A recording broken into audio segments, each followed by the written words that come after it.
Today we're going to be taking a look at flowering crabapple trees. Now this is one of the most popular trees in my area, Northern Great Plains Zone 4, due to its hardiness. A lot of these varieties get down to Zone 2 hardiness, but there's also so many different flower colors to pick from, different leaf variations, and then different fruit colors as well. The lighter pink is probably the most common, but you can range into some really dark, rosy, almost magenta type flowers. And then you can also take a closer look at the buds as they're opening. You get variations in the color there as well. So it can really change throughout the flowering period of the tree.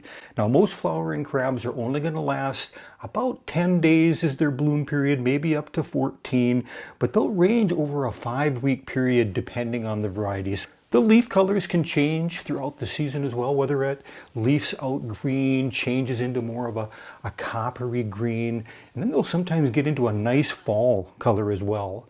One of the other main reasons the flowering crabs are sold is that fruit that develops midsummer into fall. It's really showy, especially as you get into late fall into winter. The fruits that we're looking at, for the most part, with a couple exceptions, they're not really edible for human use, but the wildlife love them, whether it be birds, squirrels. I've even seen rabbits get up there if the snow is high enough.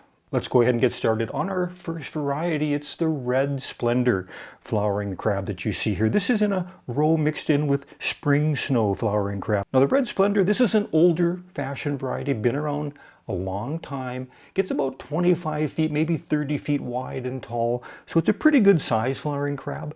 But those buds, they open up a little bit darker, but then they'll change into a lighter pink as the tree grows. And then look at that fruit that you get. And it's a really persistent fruit, meaning it's going to hang on the tree a long time throughout most of the winter, unless you have a lot of birds come in, and they can actually clean them up pretty fast in the fall. I did a video a while back where we pruned up some of the lower branches on this red splendor. You can certainly take a look at that video if you like the whole process. But yeah, if you're mowing under these flowering crabs have a little bit of a spur, and you can get scratched up pretty good on the back of your neck and such. Let's take a look at that spring snow flowering crab that we first showed you growing next to the red splendor. This is a sterile variety with no fruit, which has made it really popular over the years. I was always surprised back in the days when I used to sell trees. A lot of people did not want that fruit on the flowering crabs. They just wanted the flowering. To each their own, I guess, but I think the fruit is one of the great things about growing the flowering crabs. The spring snow has an oval, upright habit when young, but becomes more rounded with age, eventually reaching 25 to 30 feet. Another old-fashioned variety that you can eat is the dolgo flowering crabapple. Yeah, that gets a pretty good sized fruit, over an inch. Several years ago, I helped a winemaker. We went out and we were picking dolgo crabs all day long. So one of the better apples to use if you like making your own wine. Our next tree up is one of the upright varieties. The pink spire is one of the brighter pink flowering trees with that upright habit, getting about 15 to 20 foot tall, 12 foot wide. The emerging foliage is a reddish purple, and then it matures into a bronze green. A good starter size for the trees, very common at most of the garden centers, is that 6 to 8 foot range, about a 1-inch caliper trunk. You can see here the process where we've got a hole dug, getting that tree into the ground, but you can certainly buy the flowering crabs in larger sizes. The next one up here, I'm pretty sure this is Gladiator, another one of the upright varieties.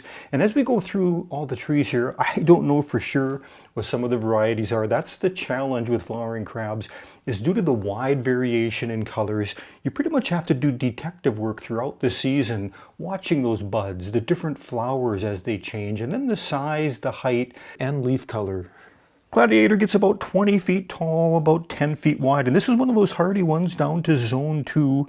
And then you get that pink flower with a reddish purple fruit towards the fall. And the next one up here is a purple spire rosy bloom. Yeah, look at that dark purplish foliage. We came across this on a little tour that my wife and I did at the International Peace Gardens. I'll put a card flashing across the top, or you can check it in the description, our little adventure at the Peace Gardens. But yeah, just another nice upright flowering crab. Next one up here, this is one I planted a few years ago in my gardens. It's an emerald spire crab, and this also has a pretty good sized fruit, getting up into that 1-inch, and a greenish leaf, picks up some coppery tints as well. Here we've got ruby tears flowering crab. Look at that nice weeping habit. So this is a really nice flowering crab. If you don't have the space, you're not going to get much more height on this, and you can let that drape down really as low as you want to go. You could let it touch, cascade into the ground if you like. So it's only going to get about in that 10-foot range, height and width.